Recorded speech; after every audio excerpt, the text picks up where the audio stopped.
So don't be fooled, this is a mid-tier processor set that has 64-bit support, but it won't get that support until Oppo decides to upgrade this device to Android 5.0 Lollipop. Now, the AMOLED display, as you see here, is fantastic. Look at the contrast levels, great viewing angles, nice vibrant colors. It's a bright panel as well, so I don't think you'll be disappointed at all with the display of the R5.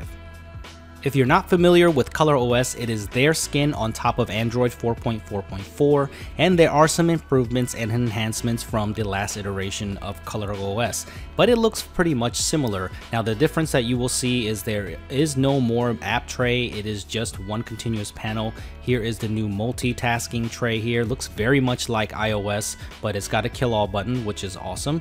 And there are a few other minor changes as well, but it's pretty familiar to people who have used ColorOS in the past. It's got a nice dark theme here now on the menu set, which I really like. I think that makes it look a lot more classy.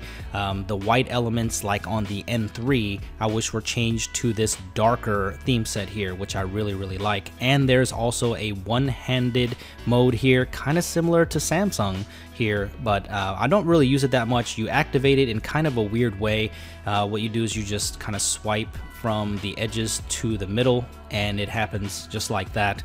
But I don't think you really need it for this device. It's not big enough to where you need to use that. So there are some things that I'm a little bit concerned about. I'm pretty sure this is not the final software of the R5, but as you can see, when you hit certain UI elements, this screen flickers a little bit. There's some stutters in the UI as well, not as smooth as what you would expect. I have some random resets here and there too as well, so hopefully we get a software update very soon on this, for I really like the way it looks. And one of my biggest gripes here is if you try to change the keyboard at all, it basically just resets the phone, and I can't change it to Google Keyboard, which I really like. So hopefully we'll get a software update very soon. So if you don't like the way that ColorOS looks, and you don't like that there isn't an app tray anymore, then you'll probably do what I'm gonna do, and that is to download Google Now Launcher and go ahead and go into the settings and disable and clear the defaults of the stock, and go ahead and replace that with Google Now Launcher. And what it does is gives it a little bit more of a stock look, and it also gives you Google Now on your left pane.